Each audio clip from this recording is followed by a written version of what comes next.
Nah, buat nyari si trennya sigma 2 ini gini aja.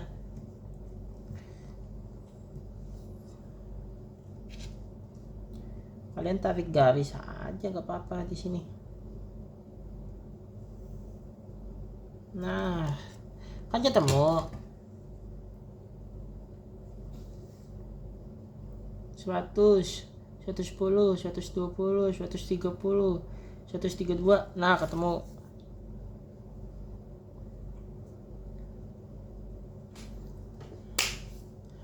Oke. Jadi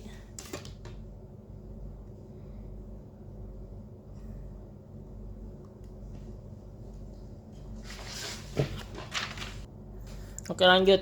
Jadi di sini ada pertemuan antara bidang bantu dengan garis SAR. Nah, lalu kita tarik di sini garis gas yang berperan sebagai net slip. Ini bakal jadi net slip. Lalu yang tidak kalah yang sangat penting yaitu rake. Rake-nya untuk menghitung rake kita cukup menggunakan lingkaran deep. Itu seperti di sini ada 10. Berarti kan ini otomatis kurang dari 10 kan? Itu 8. Nih, karena di sini kita mendapatkan satu kotak sebelum 10. Itu rake-nya 8. Temu. Nah, untuk mengetahui penamaan sesar, kita memerlukan pergerakan net slip, deep, dan juga rake. Nah, untuk mengetahui pergerakan net slip, kita menggunakan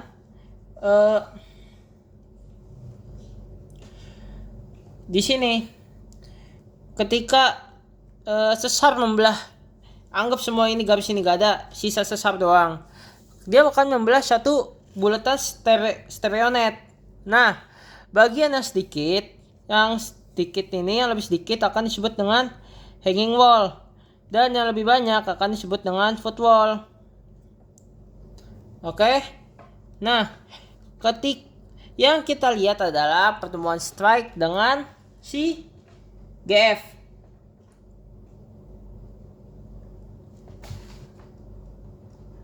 Ya benar, GF. Ini GF. Nih. Ya, ini GF. Nah, net slipnya ada di atas sini. Maka yang kita lihat di sini ketika ada sudut lancip, maka dia akan masuk dan ini akan keluar sudut tumpul ini. Jadi sesar ini ada sesar, ada GF. Nah, anggap semua garis ini nggak ada, maka dia akan membentuk sudut tumpul dan sudut lancip. Nah, ya udah. Dan net slip itu, pergerakan net slip selalu mengikuti pergerakan hanging wall. Hanging wall lah kita, berarti net slipnya ke sini. Nah, ketemu berarti sesarnya itu 0,025 is sesarnya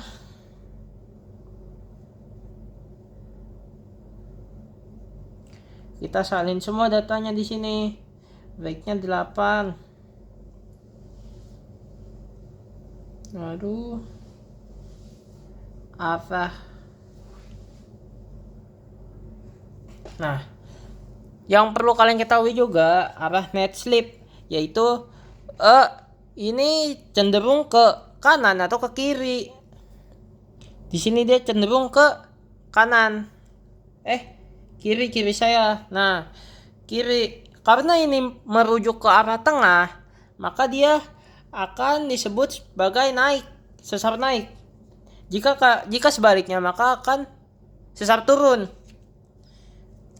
Berarti arah net slip adalah turun menganan. Nah, jadi di sini kita udah menemukan semua data yang diperlukan, yaitu sigma 1 aksen, sigma 2 aksen, sesar, rake, ARPANET slip, dan juga sigma 3 dan sigma 3 aksen. Gitu. Nah, untuk penamaannya kita menggunakan Richard. Penamaan menurut Richard. Jadi kalau tadi ini datanya bisa kalian screenshot dulu. Rake, ARPANET slip, deep. Nah, di sini kalian lihat yang di bagian luar sini adalah rake. Jadi pertama kan turun menganan, mengiri, turun mengiri. Nah, berarti ada di sini, daerah sini dong. Nah, terus ketemu nih, rate-nya 8, ada di range 0 sampai 10. Berarti 8 kan di sini kan. Nah, berarti udah ketemu, kita tidak memerlukan dip. Kalau misal rate kita 10 sampai 45, maka di sini memerlukan dip 15, range 0 sampai 15, 0 sampai 45 dan seterusnya. Nah, berhubung rate kita cuma 8, berarti kita menemukan di sini left slip, yaitu nomor 18. Jika penamaannya menurut Richard, maka di sini nomor 18 yaitu left slip fault. Jadi kita mendapatkan namanya